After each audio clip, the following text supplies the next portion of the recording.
Senador Erwin Tulfo nangayo nagpasaylo miluwat og pamahayag papangayag pasaylo sa iyang agresibong pamahayag batok kang Senador Alan Peter Cayetano og sa kaubanan nga mga senador kumuhimo og laing Senate Blue Ribbon Committee hearing. Straight to the point. Giangko ni Tulfo nga ang mao niyang pahayag dili maayo alang sa usa ka senador sama kaniya. Straight to the point. Ay kaya nakamatngon mga sukit ni Pabinaw Tulfo, ha? Ano itong giingon nga bisan pa may gala sa iya mga kaubanan nga dunay makasulti. Doon na pa may mga disinte gapon nga kauban mga higalan Tulfo sa ilang black. No nga makasulti nga ayaw po na nawin, di na mauwin. Walang tang kalakiha, wa na tayo balao na ng kalakiha. Nawa mang professionalism ino ng kalakiha. Straight to the point. Kay siya mo'y legitimate. Ato pa niya, siya mo'y legitimate Blue Ribbon Chairman. Straight to the point.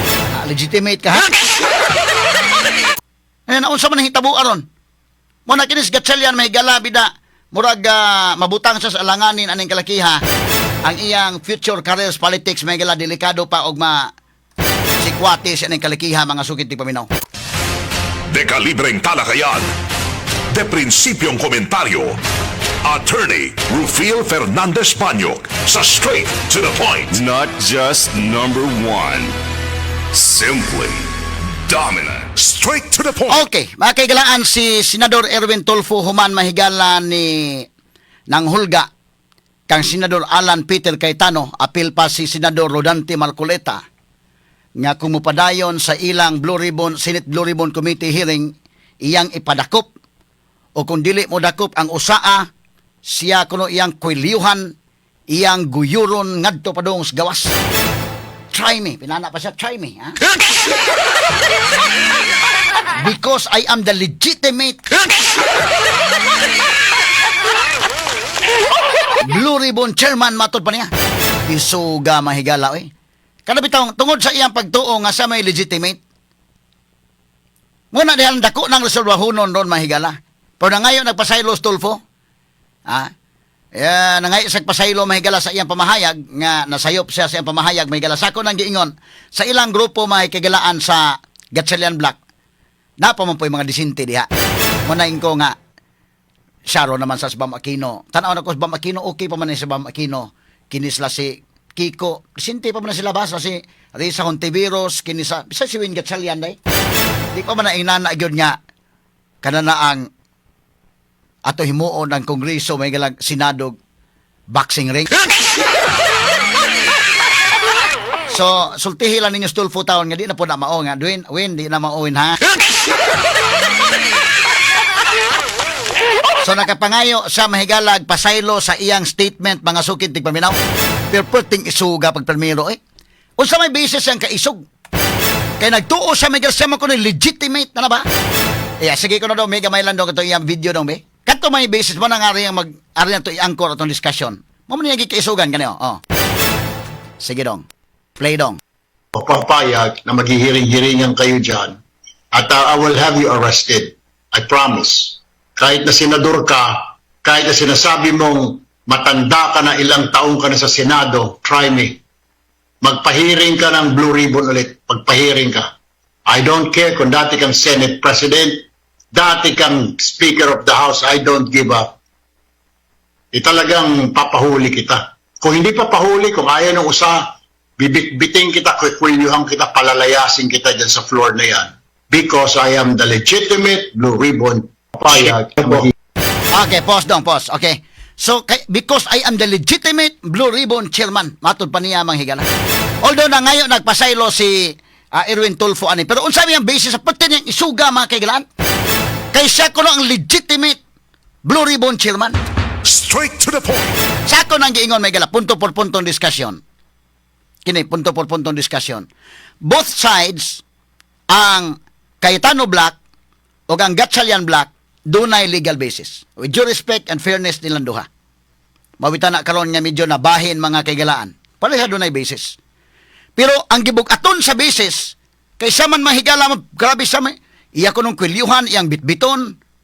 Ang gibug-aton sa basis, mas bugat kang Alan Peter Cayetano. Kani prangka-prangka ang pagka-istorya ha. Nga naman ang kang Alan Peter Cayetano basis, ang 1987 Constitution, Article 6, Section 16, Paragraph 1.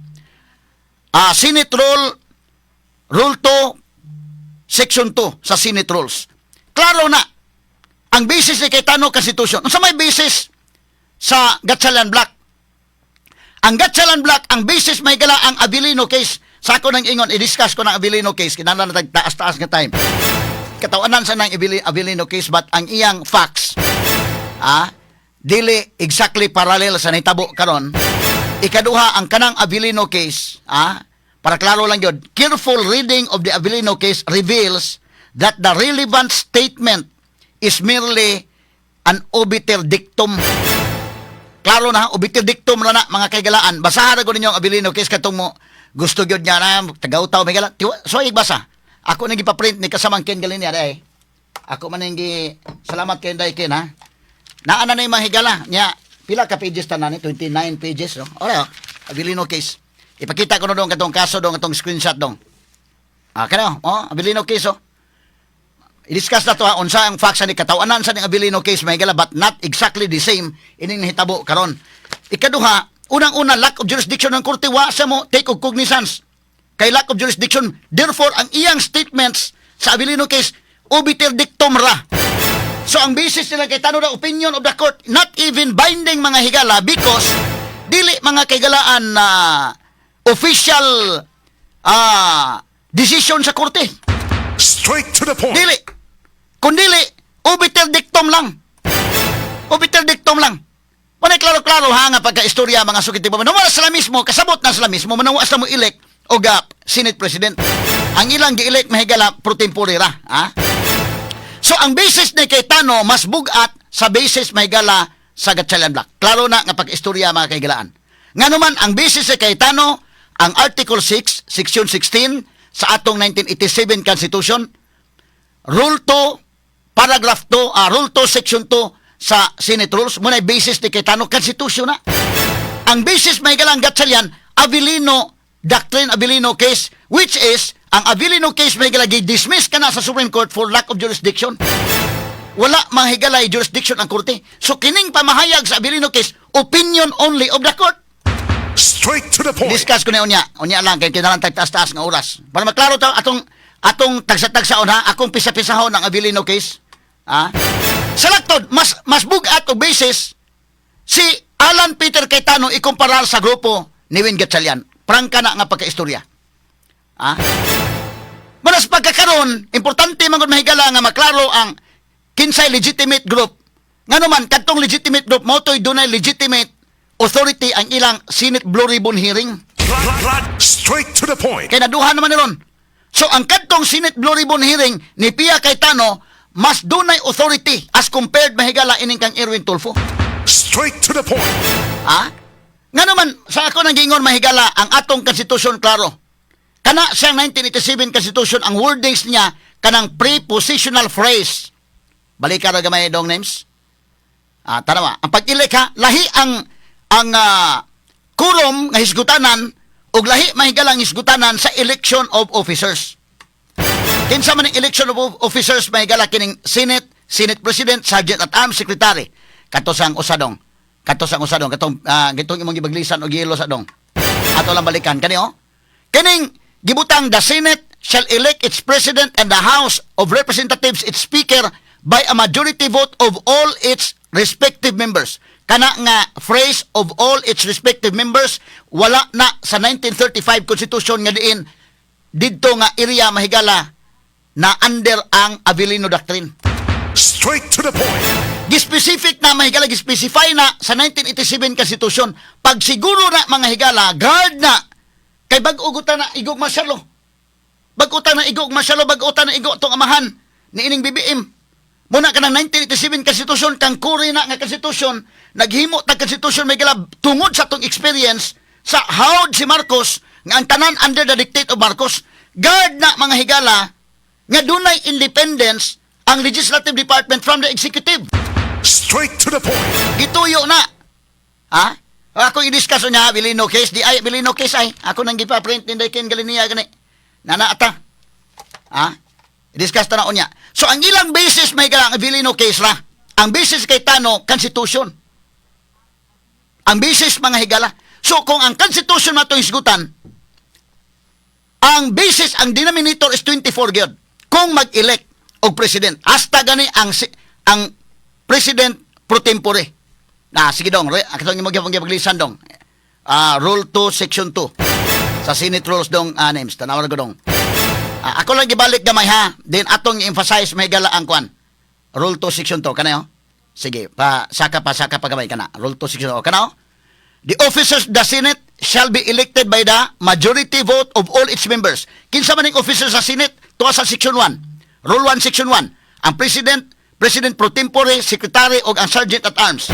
So magboto sila may gala, pinaagi og officers na gani ang isgutan, ang denominator is 24 kay of all its members man. Lahi ang quorum ha, lahi ang requirements kung voting. Sige, pakita tong usa dong katong rule 14 dong names. Except sa election of officers. Napakita nimo ganina dong. Tanawa. Except katong usa. Katong napakita nimo ganina, rule 14 kani oh. Tawa oo. Rule 15 and section 44. Basahon to ha. Except during the elections of officers as provided in section 2. A majority of the senators shall constitute a quorum, except, doon na exception ha, except during the election of officers as provided in Section 2. I-connect nimo na sa imong pagbasa ang Section 44 Rule 15, i-connect nimo sa Rule 2, Section 2. Straight to the point. I-connect nimo dito ang imong pagbasa. Sa laktod, lahi ang quorum, lahi mga higala ang election of officers. Kay election of officers, under sa 1987 Constitution, giklaro yun, nya of all its members. Kana nga prepositional phrase is very important because dili na mi-exist, wa na mi-exist during the 1935 Constitution. Straight to the point. So selected, ang dakog basis may gala karon ang kang Cayetano nga black as compared to Gatchalian black. Pero ni ay atong klarohon. Kabantay mo, mismo gani mga higala, tanawa unsa gud ka. Sato pa ang president si Cayetano under the Constitution, ang pro tempore si Loren Legarda under the Constitution, tungod kay sila nakakuha og 13 votes. 12 votes naman yun ila ka Win Gatchalian. Pero ila yung ipugos kasi Win na lagi yun maoy pro tempore. Pero sige, granting for the sake of argument, ibutanta lang, si Win Gatchalian pro tempore. Naunsa may role sa pro tempore day? Klarohon tala na. Kay og atong basihan stricto mahigala ang konstitusyon, ang president si Alan Peter Cayetano, ang pro tempore si Loren Legarda. Wa sa mag-elect og president kay di magyud masupak mas konstitusyon. So nag-elect sa pro tempore. Nya ngano man yang lihok si Win Gatchalian ron day? Mura man og lupig man niya si Cayetano day. Iya ang gahom pero ang balaod mahigala dili. Unsa man ang pro tempore? Tanawag gon ang rule 4 sa Senate Rules. Unsay trabaho sa Senate pro tempore? Kanang Senate pro tempore tanawa dong itong Rule 4, Section 4 dong. Kani.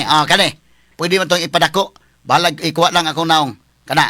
Sige. Kani ha? Tanawa. Ang Senate pro tempore mga kaigalaan, kay siya man gyud mamugos man ka nga si Win Gatchalian na gyud may Senate pro tempore. Okay, tugutan ta sa way pag uyunan ta sa way pagtugot. Tugutan ta sa way pag-uyon. Nga siya may pro tempore. Pero sa may trabaho sa Senate pro tempore under the rules. Tanawa Rule 4, Section 4. The President pro tempore shall discharge the powers and duties of the President in the following cases. So, ang Senate pro tempore na ekonomi higala, mo discharge siya sa function sa President niining musunod nga mga kaso. Number 1, when the President is absent for 1 or more days. Straight to the point. So, kung absent ang Presidente, mupuli ka. Kay pro tempore man ka. Ikaduha, letter B, when the President is temporarily incapacitated. Kung ang Presidente mahigala, incapacitated.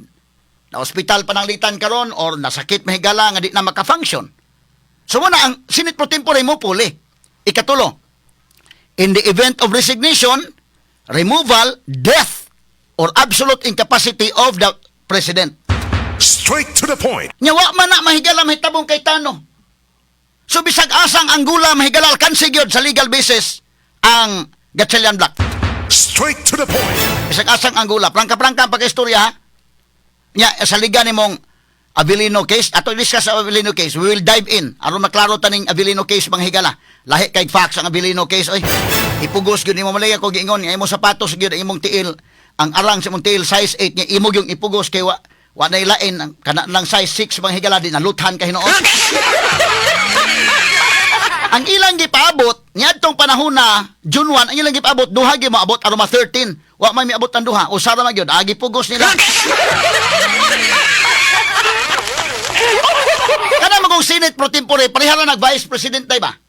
Vice President of the Philippines. Dili ka mahimong presidente within the term mahigala sa presidente nga naara ang presidente. Kanus amang kamo saka by succession kung ang presidente mamatay. Siyempre ang Vice President mo saka. Number 2, kung ang presidente mo resign, siyempre ang Vice President mahimong presidente. Ikatulo, kung mahimong incapacitated ang presidente, musaka ang Vice President by succession or ma-impeach, convicted by impeachment, di musaka ang Vice President. Pero dili kin musaka ang Vice President, parihara nag pro tempore. Senate President pro tempore. Kaklaro anang roles, oh. Ngay pugos ninyo nga si Gitsalyan gyud maoy pro tempore okay, granting. Tugutan ka lang siya mo'y pro tempore. Pero makalupig ba sa sagahom ni Cayetano under the law? Dili. Tungod lang kay back up sa Malacanang, di ka mo'y manghaod. Pero ang mga tao may gala take note man, nag-take note man ang mga tao. Unsa man iwan natin balaoray ano yung kalakiha? Straight to the point. Muna sa pagkakaroon, maingon ko sa pagkakaroon ha, ako baruganan, I hope nakasabot ang uban. Ako punto por punto lang sa pagkakaroon mo ingon ko, prangka pag-istorya, ang balaod mahigala, ang legitimate Senate President si Alan Peter Cayetano, ang pro tempore si Loren Legarda. Pero once makabira sila usa, pagbira na lang mag-usawin, kung isa inyo mabirawin. Dili sa ingon niya ni balik ko ha, balaod na akong gisgutan ha. Once makabira sila usa, kung kisa ilang mabira si Joel Villanueva bagkuan, dali naman nyo birahon ba, total inyo man ang hulgaon.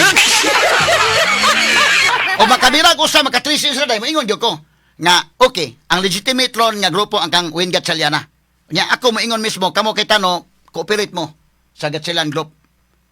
Nga naman, sila na may legitimate, kung makabira sa usa. Pero ang mga tao na bahala pag sabot, kung giunsa po nila pagbira. Legal na ba kung 13 na sila, tubag legal na? But moral ba ang pagbira? O ang pagbira mahigala kay gihulga, sama ra nag-eleksyon ba, nga maingon ta, ayaw gibaligya inyong buto. Kay nibutar mo tungod sa palit, dili na mao. Ikaduha, dili mao kung mibutar ka kay gitiunan ka gihulga ka di na mao. Sumuna nga maligal ba? Legal but immoral? Na kana mo'y dakong pangutana ang mga tao nagtan-aw. Straight to the point. Sa pagkakaroon samtang dose ra gyud mo sa pikas nga habig kang Win Gatchalian, ang authority na gyud ni Cayetano. Mo nay prangka-prangkang pag-istorya. But kung makabira na gani mo, matrisi na mo, okay. Tanaw ha, kani klaro-klaro na sila mismo nakasabot man na sila. Sa di pa nako daybon ang Abilino case ha. Sila mismo dahi tao ha. Pag May 26, kinumdo mo May 26, mag-discuss na unta sa online voting. Unsa may gibuhat nila dahil sa minority? Nila sa grupo ni Tito Soto. Ni-walk out sila. Ngano ni-walk out man sila? Legislative tool to. Aron nga ilang biyaan, ang nahabilin sila na lang si Cayetano, 12 ra sila kabuok. Kay 3 siguro sa Cayetano on record, 3 sila, bato naman sa bato. So 12 sila. At tong May 26, kabantay mo, ni-walk out sila. Si Subiri may walk out. Ni-walk out sila. O miingon sila, ilang gituyo tong pag-walk out, aron wa na'y quorum. Ilma ka day? Kay 12 na may nahabilin, wa na ko na'y quorum. So, pagka June 1, 11 ra sila kabuok, pabot sila, niabot si Chis Cordero na 12 sila, niya na-quorum na.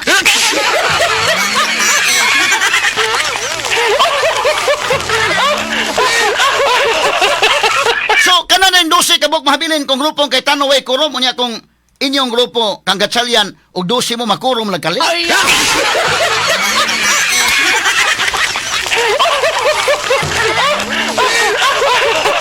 Medyo tanawa lang ko na, unsa ka swapang mga sukid dig paminaw?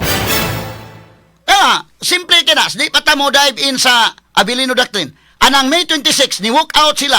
Legislative tool to, gituyo to nila para nga wa na'y quorum kuno. Matod pa, interview was drilon sakad to kuno ka kanang legislative tool, o niya maayo to nga move kuno kay tyranny of the majority, paninyo pag-istorya. So, wa madayo na kay wa na kuno quorum. So, kung dosis lang kay Tano, wa sila quorum, pero kung dosis lang Gatchalian, quorum sila.